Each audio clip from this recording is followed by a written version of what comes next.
7:05 de la mañana y como veíamos hace un momento, la ley que reformó el sistema pensional de los colombianos será sancionada hoy a las 10 de la mañana por el presidente Gustavo Petro. Lo hará en un acto público con masiva asistencia en la Plaza de Bolívar. Y para hablar de estos cambios sustanciales que traerá este nuevo modelo pensional, he invitado a una conocedora del tema, la doctora Juliana Morad. Ella es la directora del Departamento de Derecho Laboral de la Universidad Javeriana. Doctora Juliana, buenos días, bienvenida a Noticias Caracol. Buenos días, muchas gracias por la invitación. Aquí lista muy temprano a conversar sobre este importante tema. Gracias, doctora Juliana. Pues voy a presentar aquí rápidamente una primera gráfica donde vemos de manera clara cómo va a ser el nuevo sistema pensional. Se compone de varios pilares. Abajo está el pilar solidario, del cual vamos a hablar ahorita uno por uno. Luego el pilar semicontributivo. Luego viene el polémico pilar contributivo, que realmente se divide en dos escenarios para quienes ganan menos de 2.3 salarios mínimos y para quienes ganan más de ese nivel. Y finalmente un pilar de ahorro voluntario. Quisiera que con su ayuda, doctora, explicáramos a los colombianos pilar por pilar qué es lo que contiene. Empecemos con el pilar solidario. ¿Quiénes son los que van a estar en este pilar y exactamente qué tipo de beneficios podrían recibir? Bueno, este pilar solidario está diseñado para las personas en la situación más vulnerable. Está diseñado para personas que tengan o estén en una situación de pobreza extrema, pertenezcan a determinados grupos poblacionales, como personas afrodescendientes, raizales, palenqueros, indígenas y también para personas que ejerzan el rol de cuidado frente a personas en situación de discapacidad. Este pilar básicamente lo que establece es que no es necesario cotizar, es decir, no es un pilar contributivo como se habla en términos pensionales, y estas personas se van a beneficiar con un monto o una renta básica que va a protegerlas durante la vejez equivalente a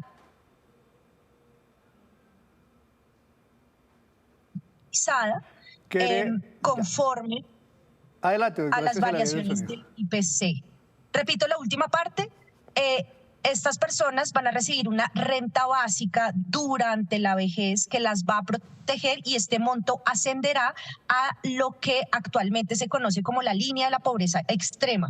Ese monto será actualizado anualmente conforme las variaciones del IPC. Entonces, este es el pilar solidario en términos generales. Así es. Esa renta básica, si fuera entregada hoy, sería 223.000 pesos y aclarar que las personas tendrán que tener 60 años si es mujer u hombre 65 años para poder entrar a ese pilar solidario. Luego viene, doctora, el pilar semicontributivo. Ahí entonces hay otros beneficios muy relacionados o muy parecidos a un programa que ya existe que se llama BEPS. ¿En qué consiste? Bueno, este pilar lo que establece es que las personas ya no son los más vulnerables, sino aquellas personas que tienen entre 300 y hasta 1.000 semanas. Estas personas van a poder recibir un beneficio que se calculará teniendo en cuenta los aportes que se hicieron al sistema de pensiones, bien sea al régimen de ahorro individual, bien sea al régimen de prima media, y la misma ley establece cómo se va a calcular. La misma ley establece si usted cotizó tantas semanas, el monto mensual que usted va a recibir va a ser tanto. Obviamente va a ser un poco mayor que el pilar solidario. Y ahí hay un punto importante, y es que las personas que son beneficiarias del pilar solidario, que además tienen entre 300 y hasta 1.000 semanas, pueden ser además beneficiarias del pilar semicontributivo. Esto significa que en el pilar semicontributivo entran las personas que no son vulnerables, que tienen entre 300 y hasta 1.000 semanas, y las personas que están en una extrema vulnerabilidad, que están disfrutando también del pilar solidario y que además tuvieron la fortuna de tener una densidad de semanas cotizadas entre 300 y 1.000 semanas. Así es, ahí entonces van a recibir, técnicamente lo llaman una renta vitalicia y según nos han dicho, podría ser máximo un 80% de un salario mínimo. Hablemos ahora de lo que fue más polémico, doctora Juliana, que fue el famoso pilar contributivo. ¿Qué significa esto del famoso umbral, 2.3 salarios mínimos? ¿Qué es lo que va a pasar con quienes ganen menos o quienes ganen más de ese nivel? Perfecto. Este pilar contributivo, hablemos de dos componentes. El primer componente va a estar administrado por la Administradora Colombiana de Pensiones Colpensiones, que además va a ser la que en un futuro pague este componente de prima media. Y ahí viene el umbral, desde 2.3 salarios mínimos legales mensuales vigentes Lo adicional va a ir a un esquema de ahorro individual. Las personas van a escoger su fondo de pensiones tal y como sucede actualmente. Entonces va a haber una mezcla.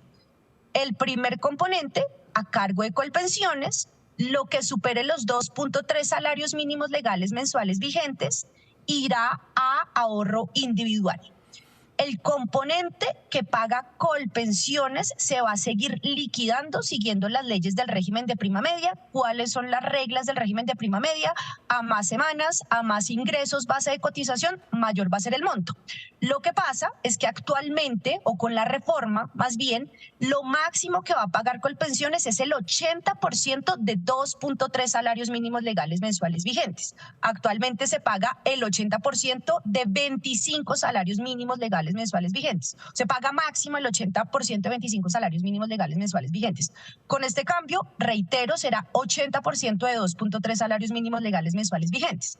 Lo que supere 2.3 salarios mínimos, usted sigue cotizando y en esa densidad de capital que usted logre, porque tiene ingresos superiores a 2.3 salarios mínimos legales mensuales vigentes, se va a liquidar conforme a las reglas del ahorro individual. Y esos dos componentes van a sumar la pensión de las personas que tienen capacidad de pago, que tienen la posibilidad de cotizar, que tienen por lo general una vida laboral formal, larga y sana, llamémoslo así.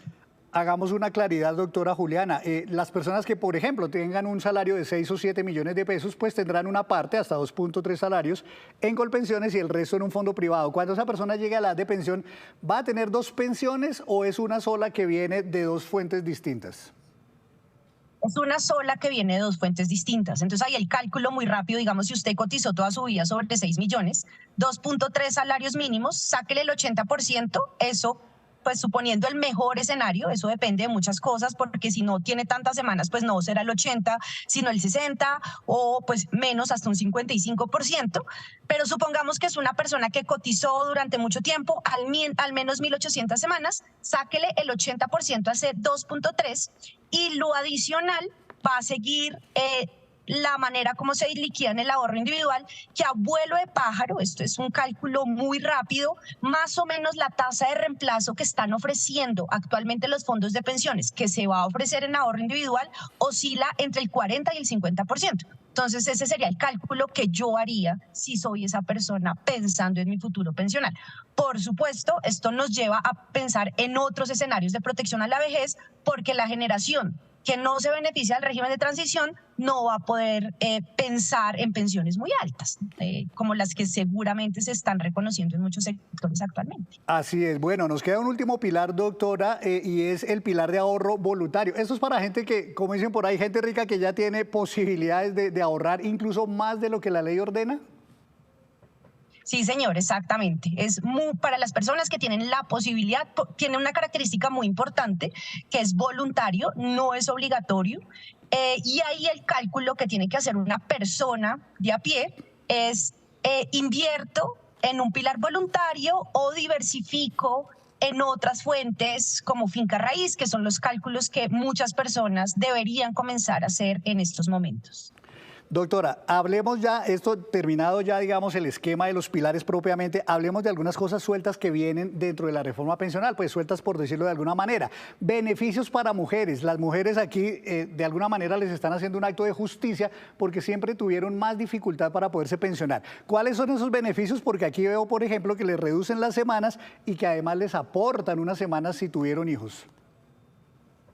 Bueno, hay una reducción gradual. Esto es muy importante tener en cuenta que fue gracias a dos sentencias de la Corte Constitucional, dos sentencias de este año y del año pasado, la primera sobre el régimen de prima media y la segunda sobre el régimen de ahorro individual, obligaron o conminaron más bien al Congreso de la República a legislar sobre este tema, y si no lo hacía, la misma Corte estableció la manera como se reducían. Entonces, básicamente, la reducción va a empezar a operar progresivamente hasta llegar a 1.000 semanas y lo que busca esta reducción es compensar las mayores brechas que tenemos las mujeres en el mercado laboral por el rol de cuidado que históricamente hemos asumido. Las mujeres, al convertirnos en madres, por lo general, o puede suceder que abandonemos el mercado laboral, tenemos espacios de no cotización o simplemente porque asumimos el cuidado de personas en nuestros hogares, y esto hace que nos retiremos del mercado laboral. Y esta norma compensa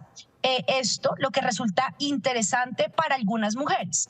No para todas, porque igual tener 1000 semanas para las mujeres sigue siendo muy alto.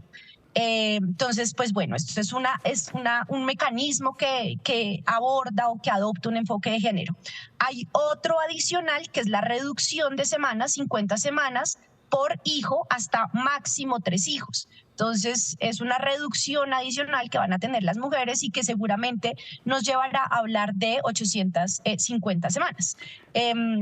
Y pues ahí vienen, digamos, ya otros análisis de sostenibilidad, de si es suficiente para compensar, si va a proteger a las mujeres más vulnerables, pero son discusiones adicionales. Básicamente son esas dos medidas: reducción progresiva hasta 1000 semanas en respuesta a 2 sentencias de la Corte Constitucional, y reducción de 50 semanas por cada hijo hasta máximo 3 hijos. Hay una parte muy importante, doctora, que se llama régimen de transición, y nos dicen que serán mujeres con 750 semanas cotizadas en el momento en que entre en vigencia la ley y hombres 900 semanas cotizadas. ¿Qué significa régimen de transición en este caso? Bueno, el régimen de transición es una figura muy interesante que existe en la seguridad social, y básicamente lo que establece es que hay personas que tienen una expectativa legítima de derecho. ¿Eso qué significa? Que yo estoy esperando y estoy muy cerca a cumplir este derecho y al tener esa expectativa, cualquier cambio legislativo no me puede afectar. Entonces el legislador tiene la obligación de protegerlos de alguna manera. ¿Cómo protege la ley a estas personas que están muy cerca a cumplir el derecho, manteniéndoles el régimen anterior? ¿Cuáles son estas personas que el legislador cree que están muy próximas a cumplir el derecho? Las mujeres que tenemos 750 semanas al momento de entrar en vigencia de la ley, que va a ser en julio del 2025, y los hombres que tienen 900 semanas al mismo momento. A estas personas se entiende que tienen una legítima expectativa de derecho, no les podemos cambiar las reglas de juego de la noche a la mañana, las protegemos manteniéndoles las reglas del régimen anterior. Es decir, estas personas pueden seguir pensionándose con pensiones pues mucho más altas a las que se calcularán, por ejemplo, bajo este cambio normativo. Doctora Juliana, quedaron un par de cosas en esa ley, digamos, ahí sí sueltas, y de pronto con algunos reparos que yo no sé, usted nos dirá cómo se va a solucionar esto. Primero, tratamiento especial para unos grupos poblacionales. El artículo dice que se van a crear unas condiciones especiales para que estos grupos poblacionales, mujeres, indígenas, afrocolombianos y raizales, que son una gran parte en nuestro país, tengan algunas consideraciones especiales para pensionarse. ¿Esto tendrán que reglamentarlo? ¿Esto será producto de otra ley? ¿Cómo será esto? Pues mira, ya están establecidos en el pilar solidario. Los retos que viene ahora seguramente van a ser de Hacienda y recaudo para saber cómo va a ser sostenible el reconocimiento de la protección a la vejez de estos grupos poblacionales. Entonces, yo creo que la ley, por supuesto, esto va a generar un desarrollo jurisprudencial mucho más grande, vamos a tener discusiones, pero a hoy yo creo que la ley es clara sobre la protección que tienen estos grupos. No veo que necesite una ley adicional. El reto grande va a ser el tema de financiación, que es lo que más se ha criticado este proyecto de reforma pensional, que tiene muchos cambios positivos, interesantes, de protección a la vejez, sobre todo los más vulnerables, pero el reto, por supuesto, como te lo decía, ya va a ser de Hacienda, de recaudo, de sostenibilidad del sistema y de proyección hacia un futuro, porque un cambio pensional debe tener vocación de permanencia y no podemos estar supeditados a estar cambiando la ley en tiempos muy estrechos. El otro tema que quedó por ahí volando un poco fue esto del impuesto a las pensiones. Parece ser que fue un error de redacción y el gobierno ha prometido que lo va a arreglar durante la reglamentación de esta reforma. Por último, simplemente decir, doctora, que esta ley no entra a regir hoy, aun cuando hoy la sancionan, sino el 1 de julio del año 2025. Quiero hacerle una última pregunta, doctora Juliana, y tiene que ver con las demandas que ya se anuncian. Se anuncia una avalancha de demandas por vicios, al parecer, de trámite. ¿Usted creería que esta reforma pueda caerse efectivamente en la Corte Constitucional? Yo creo que la Corte Constitucional va a tener un trabajo muy complejo. sobre todo porque hay unos vicios muy evidentes, sobre todo en la discusión que tuvo que tener la reforma pensional en Cámara. Hay unos vicios que creo que la ciudadanía pudo constatar y por temas similares se han declarado inconstitucionales leyes anteriores. Concretamente estoy pensando en la reforma tributaria que trató de aprobar el anterior gobierno, el gobierno del expresidente Duque. Entonces, uno esperaría coherencia en la Corte Constitucional y, por supuesto, este riesgo existe. Sin embargo, la Corte Constitucional tiene posibilidades diferentes, como, por ejemplo, declarar la inconstitucionalidad de manera condicionada, supeditada a que se dé el debate como debería ser, para no excluir o sacar esta norma que es muy importante para muchos colombianos del ordenamiento jurídico. Entonces, sí existen vicios. Esperaría uno que la Corte Constitucional mantenga su jurisprudencia como un juez lo debe hacer, pero existen salidas constitucionales que no necesariamente van a expulsar esta ley, como lo denominamos nosotros los abogados, del ordenamiento jurídico. Pues doctora Juliana, muchísimas gracias por ayudarnos a entender todos estos cambios, todos trascendentales que vienen ahora para el sistema pensional colombiano. Gracias por estar en Noticias Caracol. A ustedes muchas gracias y un feliz día. La sanción entonces hoy 10 de la mañana en la Plaza de Bolívar.